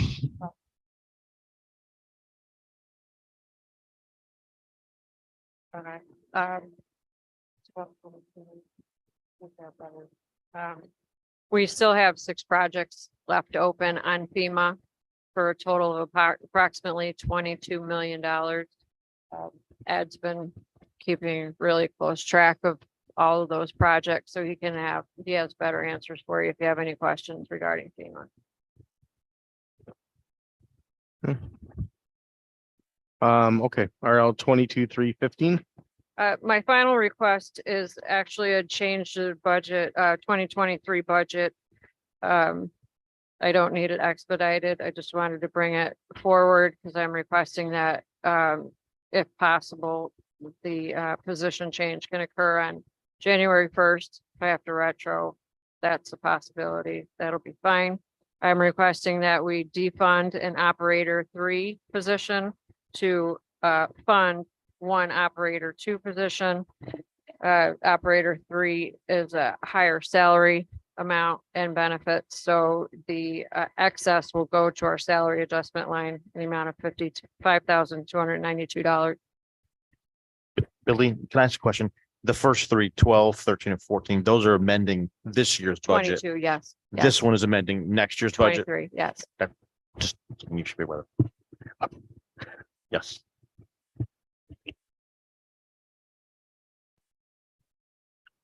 Anything for Billy on any of these, including RL 22-315?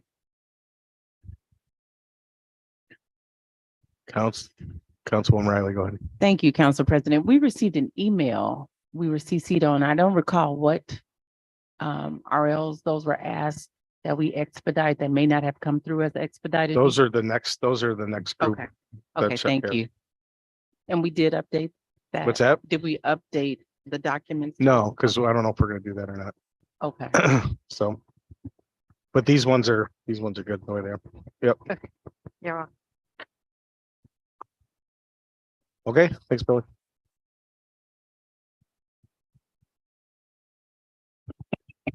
Bill, before we go, just so everyone's clear, one of the things that Billy was asking about in the last one about the 23, you're gonna vote on it in 23 around January 11th, I think it is, but she's gonna ask for that to go back to January 1st. Right. So I think the first one I have is 302. Okay, go on. This is to cover the employee that retired his payout. This is one of those stores clerks that I mentioned. I'm had to pay him out, and so the budget's under or over budgeted. I'm taking money from my staff accountant position to do it. The next one, and does anyone have any questions on that? 303 is we got our unemployment insurance bill and we're short by $38,000. And I'm taking those funds out of our ERS retirement funds that bill came in lower than we budgeted. So that 38,000 is going to pay unemployment insurance. Any questions on that? The next one is 304, an ordinance to amend the general fund budget to fund bond principal due to refunding last year. Last October, November time period, we refunded some bonds that required me to make an extra principal payment in 22 that I didn't have budgeted. So I'm coming up with that $205,000, $185,000 from the ERS retirement system, as well as some bond interest and band interest that we were a little bit less on. Councilmember Freeman, go ahead. Thank you, President Strawn. Can you remind me, please, what the refund was? What So- caused the refund? When we have bonds, most of them go out anywhere from 20 to 30 years old. And every so often you can refund them. Okay, so that may have been an interest that had at 5%. We're able to refund that down to say 2.5% and save the city a lot of interest over the years. In this case, we had to make an extra payment in 22 that wasn't anticipated. And probably, I don't remember the exact refunding, it may make the bond a year or two shorter than what we had to originally planned. So is it fair to say that this refund is similar to refinancing? Yes. A yes. bond? Okay. All right, thank you.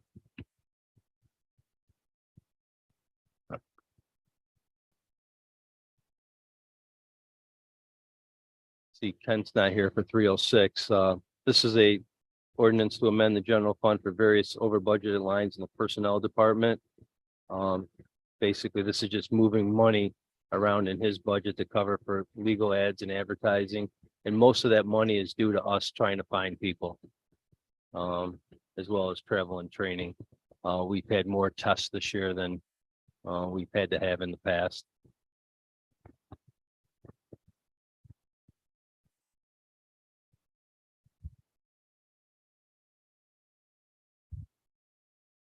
$309. This is, last year in the budget process, we gave you a list of capital projects that we wanted to do that was approved in the 23 budget. That is this bond ordinance. I attached the whole bond ordinance there. The last page lists all those projects that if you go back to the 23 budget, near the back of the budget, there's a page of capital projects. Those are all the projects that you approved back then. So it's 16,369,000. Does not necessarily mean we're going to borrow all that money next year, but gives us the capability to do that.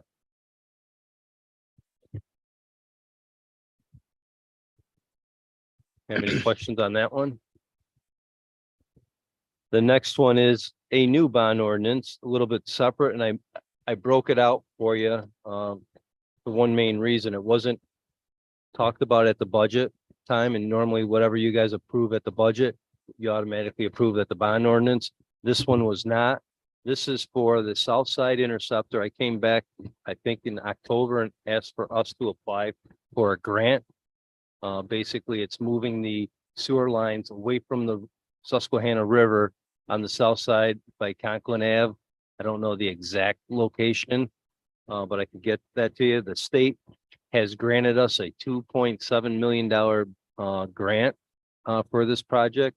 It's anticipated that this project's going to be some number less than 13 million. The 13 million number I have is high. The last time I knew it was like 11.5 to 12, but that was like 2 years ago. So we put it in at 13 million. And the state's also going to give us $10.3 million of free financing, meaning zero interest loans.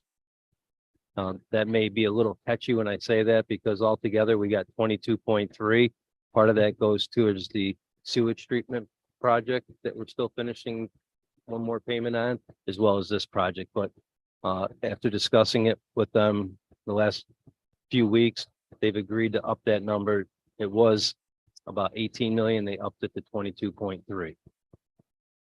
So anything above that, we'd have to pay interest on, but we do have a good chunk of this is going to be basically borrowing, say, $10 million at no interest. Over how many years? This would be 29. All right. Councilman Burns, we could do it less, okay, but if it's zero, why?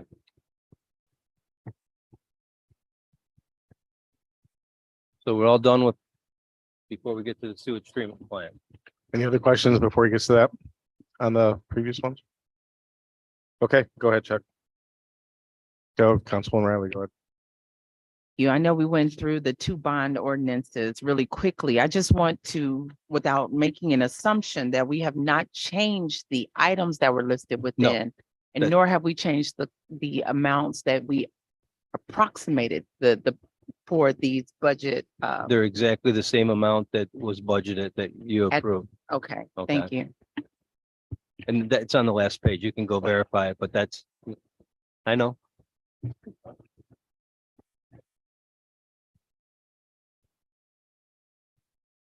So legislation 320. This is related to the finances of this sewage treatment plant. I will be talking to Johnson City tomorrow night. Back in 2014, well, let's say 2013, the sewage treatment plant was basically a company set up just like the city of Binghamton, where you have a general fund, you have a capital fund, you have a long-term debt fund, you have, I don't know, a fixed asset fund. They got rid of that for the joint sewage treatment plant. They made it become a enterprise fund.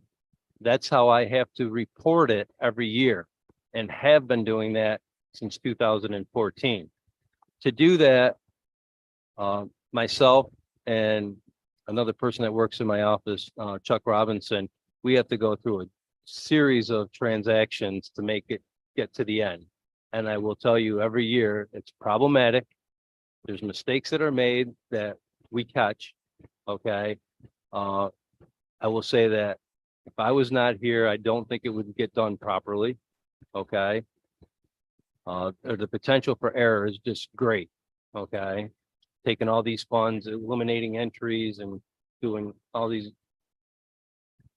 accounting transactions, okay? And we never, is it what? This is gonna put it into a strict enterprise fund, okay? What does an enterprise fund mean? Is you don't have a capital fund. So you can't carry over capital projects from year to year to year. Okay, so example being the plant has an account out there called a 5-year digester. Okay, they may have $300,000 and I don't know exactly how much is there. Okay. In an enterprise fund, they can't move that money year to year. If they budget for it, it goes away at the end of the year. Okay. How you fix that is by setting up a reserve. Okay. So you, instead of having a capital projects fund or a capital, you set up a capital reserve. Okay. And you put that money into that capital reserve so that when you need it, you can take it down. It doesn't necessarily give them free spending because they're gonna have to come back to both owners to use those funds and tell you what they're gonna use it on. It doesn't need a high majority approval. It needs a approval by city council and approval by Johnson City to move those projects forward. Okay. But in order to get there, we have to close out all the other funds. That's what this first transaction is doing. And I have spent, when we start going over this in early November, late October. So I've sat down with the plant. Okay. And if you look at page 2, we went through all the different accounts and said, how do we want to close them out? What do we want to do with them? So the first ones are professional services and some other professional services for building 11. They're basically saying, take that $461,000, move it back to the sewer fund's general fund, and it's going to go back to the users at the end of the year. They really don't have any use for those funds. Those funds are basically for the FEMA group. Okay. This is what we've been paying a person to do all the FEMA work for us. Out of that, they wanted 80,000. That's the next transaction. We're going to move 80,000 back into the general fund, and those funds will be available to use next year. We will transfer those to the ES fund. The next ones are a bunch of capital projects that we're going to move out of the capital funds and also give those back to the users. That's $433,000. So they have like a training room for 17,000, a TPS pump rebuild for 50,000. I'll speak a little bit. Elliot told the board that he doesn't need that money because he has an extra pump already and feels comfortable giving that money back. The big one on here is the asset management plan of 300,000. So that $433,000 to be moved back to the general fund and will go back to all the municipalities at the end of 22 when we close the books out. The items in yellow are items that they want to keep that we will move from the capital fund and we will put that into a capital reserve fund. There's TPS channel grinder. I'm not going to go read all this, but the big one is a digester 5-year cynical. I think it's a cleaning or fixing the thing for $500,000. They pretty much want to use that, I think, in the next year or two, right? Or part of it. If it becomes necessary, yes. So that $1,084,000 will go to a capital reserve. Later in this dialogue tonight, we're going to be setting up a capital reserve. Okay, but that's where that's going to go. Can I clarify something that we discussed? These items that are moving from the capital lines into the reserve are going to be done similar in the budget process as we've done in the capital line. We won't have to come back to the owners to request funds for these specific items In the future. in the future. Okay, just want to be clear. So when they do their budget next year, they can budget to put $200,000 into the capital reserve. Okay, and that's what you approve during that process. None of this is for like a specific item, because if you make the capital reserve specific, that's the only thing it could be spent on. This is given everyone the flexibility to use this money when it's required. The next line items are items that are going to also be transferred over to the ES fund through this process. That's $346,000. And most of this stuff, like the vehicles they have, 181,000, they're on order. Okay, they're just not coming in until next year. So when this all gets said and done, the budgeting process will have one fund, okay, and all the accounts on there. And I can send you a sample of what that new budget looks like. We have that now, right? Yep. Okay, what it will look like in January. So I don't know if we have any questions on that. So. Well, let me get through it all, so then you can come back and ask me specific. The next piece of legislation, 318, is setting up a capital reserve. Okay, that capital reserve is very similar to what the city of Binghamton did back in 2017, 18 with some modifications because it's both owners. Okay, and there's some different wording in there, but this meets all the requirements of New York State to set up a capital reserve. And both sets of attorneys for the city and the village have reviewed it and are good with it. Now, the last piece of legislation is in the IMA, there's nothing written about a capital reserve. I will say that both attorneys not necessarily feel that we have to do it, but they think it's not a bad thing to do, and it's probably, you know, solidifies the IMA. Yes. And so basically I have changes to do the changes to the IMA as well as other changes that the board wanted to propose to you. So I think capital part B is relates to the IMA. Some of these other things are related to other things that occur in the IMA.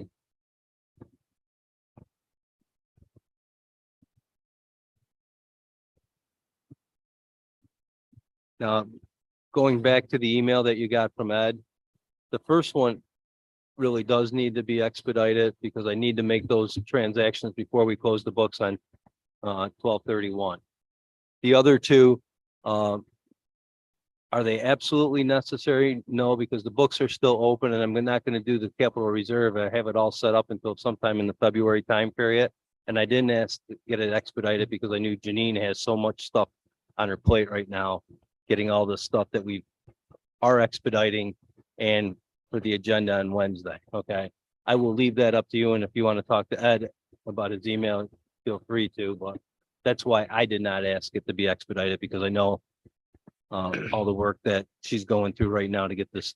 If it doesn't hurt anything, I'd rather, I mean, this is a tough week to add all that. How much, I mean, that's a lot of work to change the stuff for those, change the IMA and stuff right into the form of a. The proposed language is here, but it still requires drafting. If it can be moved to the next meeting or allowed to go to the next meeting, I don't think that's a horrible thing. As long as it's going to be able to meet. If you adopt it in that time, won't mess up the timeline with Chuck getting it done. It's not going to bother me because I'm not going to close the books till probably the end of February, early March. Okay, so all this is related to that. I think that did. Go ahead, Councilman Ryan. Council President, again, you did allude to, I'm okay with moving the first one, and there was no number after, there was no The R. 320, It was 320. the 320, he said first, That does say expedited on it. that does say expedited, right? Okay, I would like to understand, if we can, why we received the email and Come on up. yes. Because we may be missing something.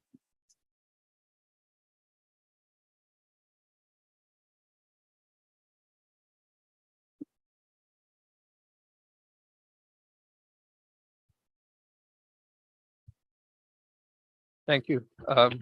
My concern is that if 320 passes at your meeting Wednesday, and then come the first meeting in January, which I believe somebody said earlier was January 11th, the other two were held over or were defeated.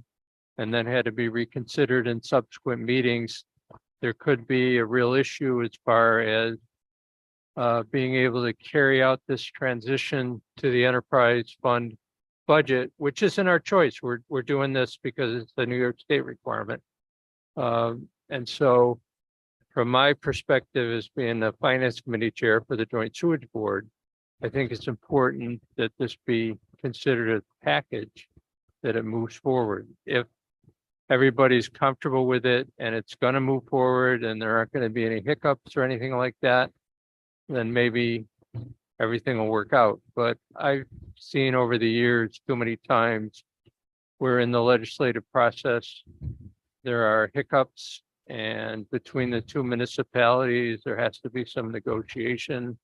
And it concerns me that if this gets started, but it doesn't go through because it doesn't have the votes, it's just my feeling that it'd be better to go through as a package. So that's my background.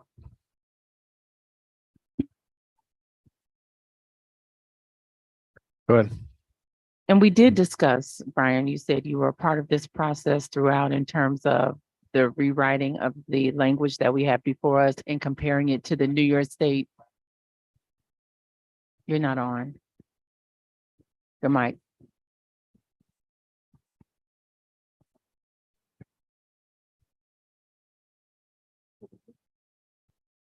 You're not on. Sorry. That's what I can say. Your mic I is think not I on. probably turned it off rather than turning it on because I think it was on before I hit the button. But yes, I was kept in the loop. I did have reviewed this. Cheryl's reviewed it, who's the representative town of Village of JC. I don't see any particular issues with this. I understand where Ed is coming from, and I mean, I don't want to lock you in because they're not guaranteed. But does anybody anticipate voting against these? This is a package. I guess No, that's I the don't think there's going to be question. issues there. I think the issue is more practical. I mean, look at the pending legislation. I mean, we want to, I don't know, Legionine. I mean, I don't want to just give it up to you, but it's we have a massive meeting and agenda and packet that they got to do already. There's not going to be any issue passing this January 11th. So. Yeah, Right. I don't think. Well, here's what I'm saying. It's more of a practical thing. If How you much work pass- is it? Extra work is it? Practically speaking, I think if you pass 320, you have to pass the other two. Right. Yeah. So otherwise, why did you Right. amend the? So why not? You look do it all foolish. at one Like- time? I mean, I How much extra understand- work is it? That's the issue. How much extra to do all that with everything else here? Let's just expedite them. Right. Yeah, let's just. Make a yeah. motion. Do we need a motion to expedite? What is, I mean, are they partially written that's- already? Are they? The reserve is written. Yeah. The actual ordinance that goes along with it. You're saying expedite this for Wednesday. Yeah. Yeah, It's gonna pass. I don't. I know there's several that we're still writing for Wednesday already. So I don't know what tomorrow looks like, but if we have to be done 24 hours in advance so we can publish them for Wednesday, that means this has to be written by like 4 o'clock tomorrow. All three of these. We've done this before with just as heavy of an agenda, so I've never seen where we really contemplated the agenda load versus the need to process a budgetary item this large, especially when it ties into our. Typically, we don't have ratepayers. agendas this big till the last meeting of the year. Right. Can I, We know the end of the years are heavy. But I transfer don't meetings. think we've expedited with this much stuff on the. I will- agenda before. also add in. Ken, although Janine takes the first step, Ken actually also reviewed and helped assisted. December 9th of this month was his last day expediting. So now it's just us trying to do it. So it moves a little bit slower than it has in the past. That's the one thing that's not, you should know about and take into account as well when you do that timeline. It's gonna pass on January 11th, so I don't know what the issue is. Chuck already said it's not a major issue. We know it's gonna pass on January 11th. We have no guarantees of anything. No, I'm just saying you anticipate it being an issue. How do we know? The only reason I'm asking is because there seems to be enough votes here right now sitting at the table. Does anybody anticipate any problems with that? With the next two?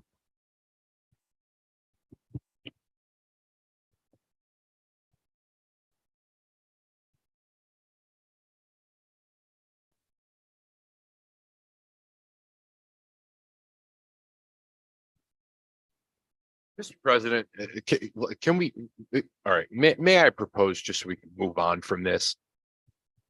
They need to be voted on in tandem. Let's expedite them all and just get this over and done with the expectation that the resources and human power in City Hall can get it done. If they can't, then it's understandable, but let's make a try and then let's move on. Second, But the corporate council is saying it's gonna be a challenge, so I'm just asking, I'm just trying to. Yeah, no, I get it. So they'll make a yeoman's effort and they'll either get it done. And if they can't get it done, we're gonna genuinely understand and we'll move on to the first meeting in January and we'll all move on with our lives.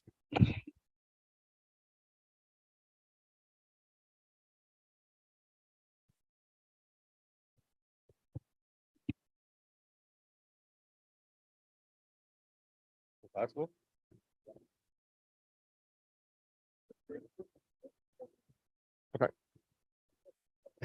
As generally, we like to be able to deliver when we say that we're going to try to do something. That's what I'm thinking. Exactly. I understand.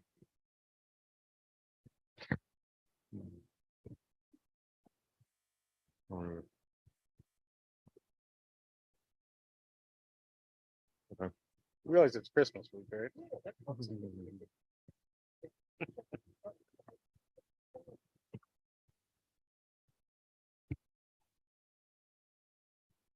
I'm just, if I could say something, I'm good either way, obviously, I'm just seeing a little bit of, not hesitation, but, you know, I'm a little concerned about what you guys are thinking about regarding the load and I'm being Yep. there.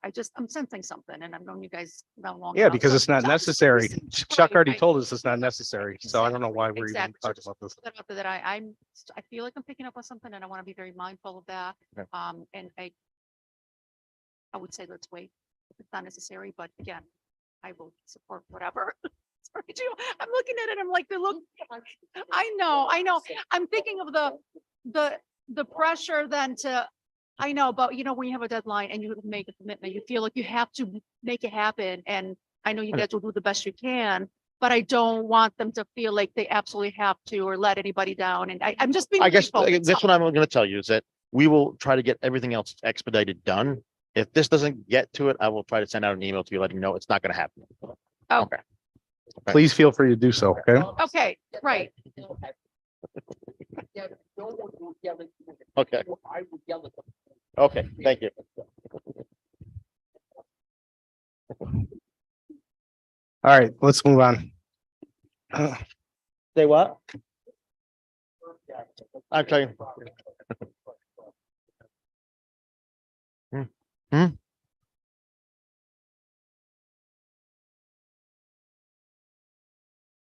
I think some of that may already have been done, but I'm not certain. So we've been trying to work on getting stuff done, but we'll see. If we need your help, I'll reach out to you.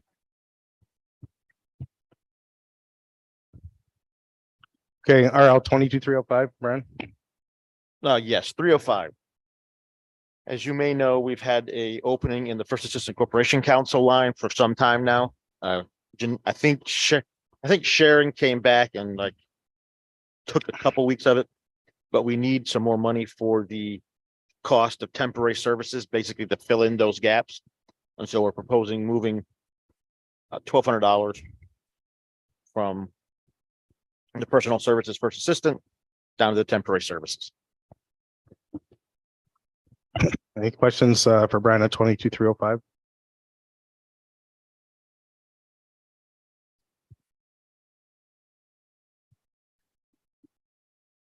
Okay, we got RL 22317. This is an ordinance requesting to amend chapter 26 of the Code of Ordinances. Basically what the proposed changes are is just to condense and simplify how council will determine the meeting schedule. So rather than having to worry about first and third Mondays, then the Wednesday right after, this is just by October 1st, council must vote on an annual meeting schedule. And that way council can at your discretion move dates as you need to. This is a holiday, let's meet this day instead. This, I'm not going to be here, let's move it instead. So just simplifying it, making it easier for council, hopefully. And while I was over here editing it, I just did some minor grammatical changes, added commas and took out other things so that it looked a little nice. Any questions? Councilmember Friedman, go ahead. Thank you. I have a comment more so than a question, and I'll preface this by saying I know that I'm the one who pointed out that we needed to make these changes. I will say that since having suggested this, I did receive feedback from a constituent, and I'm not saying I agree or disagree necessarily. But I just want to put it on the record that a constituent told me that they didn't like this proposed change because they said that it's more difficult to anticipate when the meetings are going to be rather, and this is a constituent who is fairly, I would say like above average level of engagement.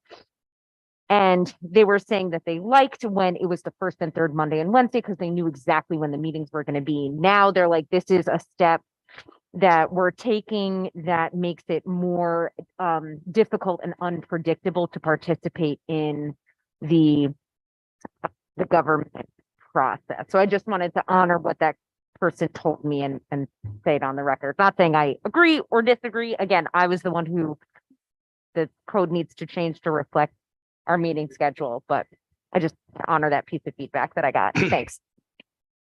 I think it just makes it more practical for what we're actually doing. And it's really not feasible.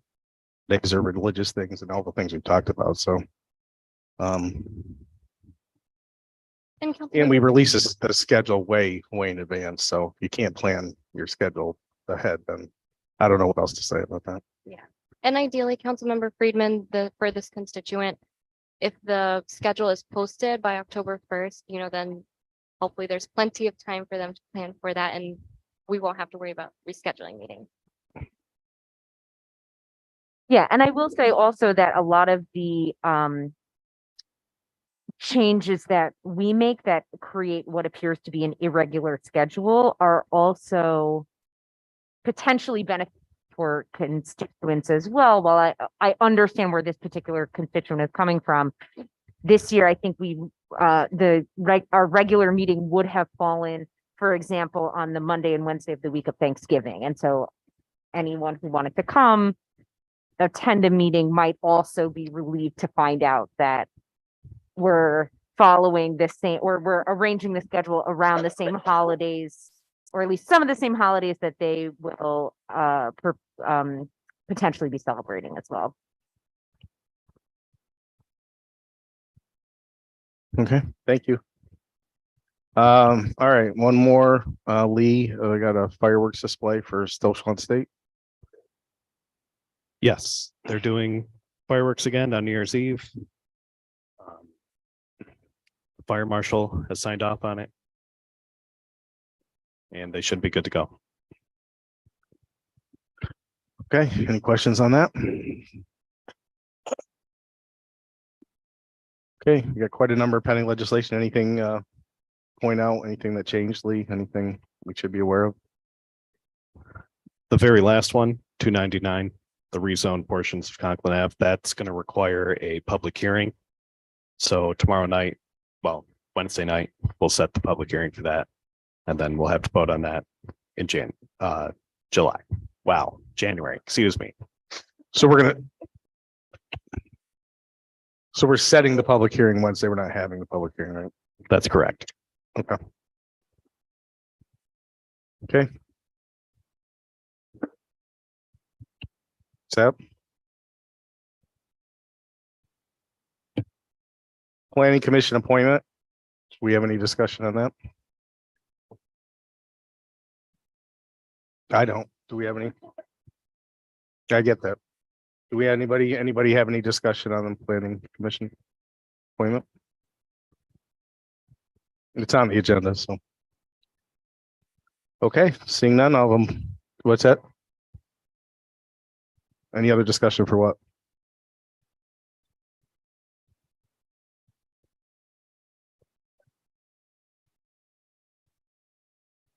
Any other discussion? Go ahead. You need a Snickers. I know we're recording. It's been a long night. I want to go. I'll be honest with you. So. Look at the candy here. Right. Remember that, the joint sewage, we said we would not come hungry. So I did submit to everyone the CV or resume of the candidate for CDAC as we discussed. It was not in your inbox in time to be added to the agenda, but we said that once a resume was received by any member of council, that we would move it forward. Did everyone see it so we can move it forward? You know what? Let me turn my mic off.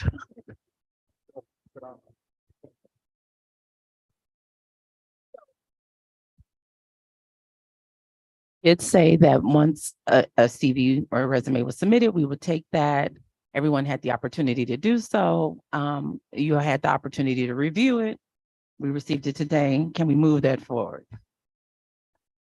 Okay, so how do you want to move that forward? I haven't had a chance to look at it, so you want it on for Wednesday? Well, last week or during our last meeting, we said, well, hey, We brought it up in the meeting, yep, right? and we said, if we just bring a CV, we'll just move it forward. I pulled the tape.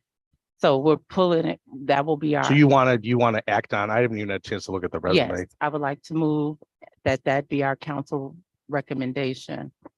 I don't think we need to formally move it forward. I'm not sure. Mr. President, this Yep. is not expedited though, right? This is not something. It's not even on here. It's not on. It's here. not on here. Right, right, I'll have right. a Kit Kat now. Right. So that's the thing. We don't know. Does it need an RL? No. We said that last time. No, See, that's the. No, point. So I- just move it forward. personally, I'd like a chance to look at it because there's some issues, I think, with this. My understanding is there's some issues with this candidate that I want to look at. So, yeah. My understanding is I want a chance to. No, because that's why I want to look at it more, because I want to make sure that it's accurate, something that happened. Something that happened in the legal realm. I just want to make sure it's right. I don't want to mention it in case I'm not right, but I personally want a chance to look at it, further. In a private session, you would share. Yeah, or if I find that it's accurate. Okay, thank you.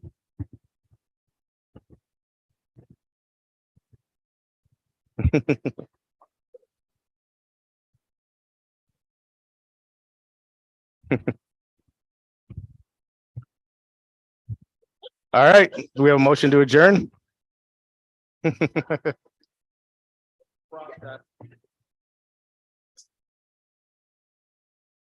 Adjourn. Do we need an RL to close the meeting? Just kidding.